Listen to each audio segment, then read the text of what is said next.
What's going on, guys? Meteorologist Jonathan Kagas with you. We are talking about the tropics on a special Wednesday edition of Tropics Watch because in the central Atlantic we have a new tropical depression.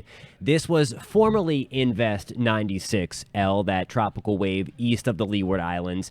It got its act together overnight, fired off a good amount thunderstorms around its center, developed its low-level center, and here we are. So again, going to have to watch this closely in the Leeward Islands, in the Virgin Islands, and eventually Puerto Rico, Dominican Republic, and Haiti. Now, I'm going to caution here, this is going to stay on the weaker side. At least it looks like that. But the main threat with this is going to be low-end tropical storm conditions, and then, of course, flash flooding, especially where we have the higher terrain. We'll get into all of that in a second. So here we go with Tropical Depression 7. It is a 35-mile-per-hour tropical depression.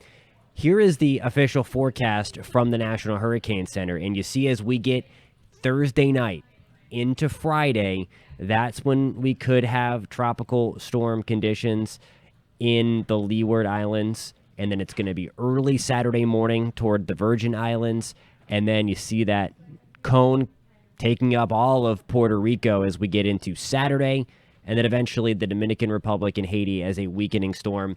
Again, the conditions out ahead of Tropical Depression 7 are not that great. So again, that is good news for us, relatively speaking. So we're not expecting this thing to ramp up quick and then work its way into the Leeward Islands as we oftentimes see. There's still a lot of dry air, which I will show you in a second, and there's a good amount of wind shear to help keep this thing unorganized. So this tropical depression is going to have to fight to survive. So again, relatively speaking, good news, but we still are likely going to have a low-end tropical storm pushing into the Leeward Islands again Thursday night into Friday, the Virgin Islands on Friday night into Saturday, and then Puerto Rico as we move through the day on Saturday. So just some things to keep in mind.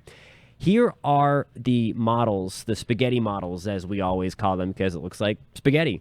There you go as we get into the Leeward Islands. Models are in pretty good agreement here. Now, these are going to get into better agreement as we start to get the hurricane hunters dropping those vital instruments into and around the storm to center in and to hone in on where that center actually is. But a good agreement here that we're likely going to see that storm moving into the Leeward Islands and then somewhere in and around Puerto Rico again as we get into the weekend. And then there's a little more uncertainty, as you may imagine, as we get towards that 5 to 7 day stretch. Does it stay in the Caribbean or does it work back out into the extreme southwest Atlantic? I think more of the indications will be that we are going to see this get back toward the Turks and Caicos, maybe Bahamas, and then hopefully hook back out to sea. But again, something that we are watching. But in the short term, over the next 5 to 7 days, it does not look like we're going to see something too terribly strong. Impactful? Yes, if you live in Puerto Rico, the Leeward Islands, or the Virgin Islands, not going to be a walk in the park per se. It's going to be gusty thunderstorms, potentially some flash flooding. Certainly if you're going on vacation in these areas over the next week, something to be mindful of, that it's likely going to be nasty for a 24 to 36 hour period. But we're not looking at a major system by any means, so I want you to know that. Here we go with the water vapor imagery, and this is telling the story here. Again, here is our system, circling that with my trusty arrow. There is the drier air in orange, kind of on the outer periphery of this system. So that's the one thing that it's going to have to fight over the next couple of days. Again, that's a good thing. There's also some wind shear out by the Leeward Islands and Puerto Rico that will help to keep the intensity of this system at bay. At least that's expected. So again, always just something to pay attention to, but we're not expecting this one to go gangbusters or anything and rapidly intensify on its way into the Leeward Islands. Again, impactful, certainly. It's just something to keep in the back of your head. So here's another way of looking at it. This is another visual here of the model forecast. We're looking at the European model. I have where the low-level center is circled in red. So the first one here is Tropical Depression 7. Again, likely to become a tropical storm either later Wednesday night or as we move into Thursday. And again, it's very close to, it's only 5 miles an hour away from reaching tropical storm status, so it does not have far to go anyway.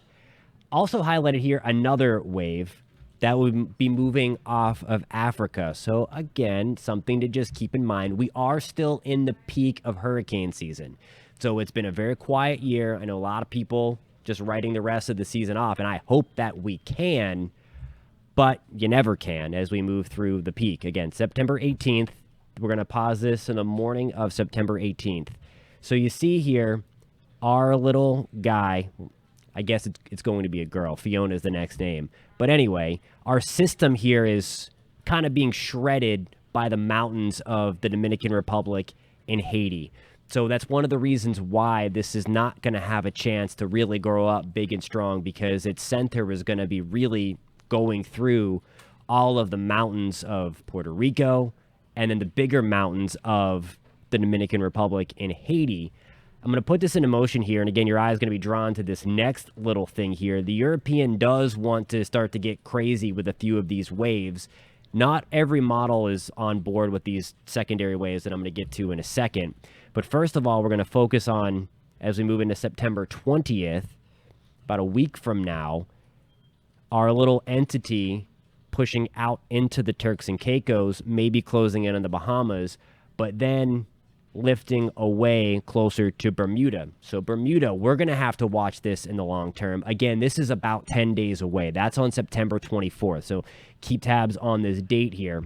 Notice also on that day, we also have another little flare-up. That little red ball, that is likely a tropical system moving through the Caribbean again.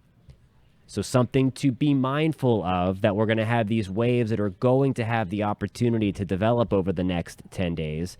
And then there's another little thing highlighted here, another wave moving off of Africa. Again, 'tis the season for this to happen. Now, as far as the United States is concerned, of course, we are approaching fall. We are in September where we start to have cold fronts have more of an impact on not only the weather in the south, but the steering currents of the tropical Atlantic. These cold fronts tend to help out the eastern seaboard more often than not. And again, they have to be timed out right, but at least it's another thing to give these storms a little nudge. And that's exactly what looks to happen, at least at this time. Now, if we get hung up over the mountainous terrain of Hispaniola or Puerto Rico, and this is a little bit slower, it misses its ticket out to sea, that's something we're going to have to watch. But at least in the short term, most indications are that at least that first one that could become our next tropical storm, our next named storm of the season, hitches a ride and then takes it out to sea. So again, the climatological peak was September 10th, but we're really in the peak of hurricane season through the rest of October. That's when climatologically the Atlantic is most active, from that third week of August through October.